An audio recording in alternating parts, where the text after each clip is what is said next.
एक गांव में एक लड़का रहता था।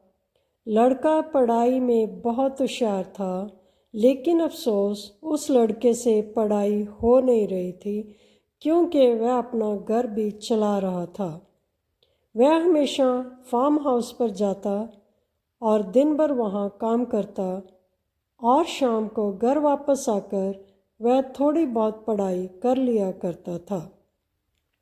जब वह 10वीं कक्षा में गया तो गांव के सभी लोगों को ये महसूस हो रहा था कि हमारे गांव से यही लड़का पहले नंबर पर आएगा।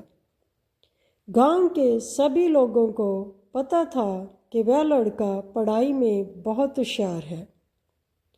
10वीं की परीक्षा आ गई और उस लड़के ने परीक्षा दी और जब 10वीं का रिज़ल्ट आया तो लड़का किसी कारण से एक सब्जेक्ट में फेल हो गया।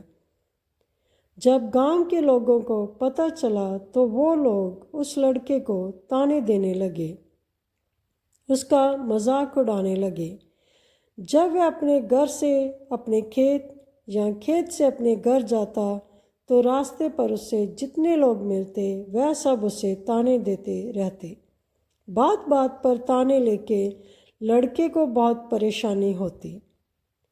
फिर उसने ये बात अपने उस्ताद को बताई कि जब मैं फार्म हाउस जाता हूँ या अपने घर वापस आता हूँ तो जितने लोग मुझे मिलते हैं सब मेरा मजाक उड़ाते हैं। उसके उस्ताद ने कहा, एक काम कर, एक बड़ा सा लोटा ले, उस लोटे को पूरा ऊपर तक दूध से भर दे और जब तो लोगों के सामने से गुजरे तो उस लोटे से दूध का एक बूंद भी नीचे गिरने मत देना। एक दिन उसने वैसा ही किया। रास्ते से दूध का लोटा लेकर निकला तो वह सिर्फ लोटे पर ध्यान केंद्रित कर रहा था कि उसे लोगों की आवाज़ ही सुनाई नहीं दी। वह लोटा लेकर बहुत सावधानी से चल रहा था। वह तो बस यही सोच रहा था कि लोटे से दूध की एक बूंद भी नीचे ना गिरे। यही कारण था कि उसे लोगों के तानों की आवाज़ सुनाई ही नहीं दी। इस कहानी से हमको यही सीख मिलती है कि अपने काम में इतना मगन रहो, अपने काम पे इतना ध्यान लगाओ कि लोगों की आवाज़, लोगों के ताने आपको सुनाई ही ना दें।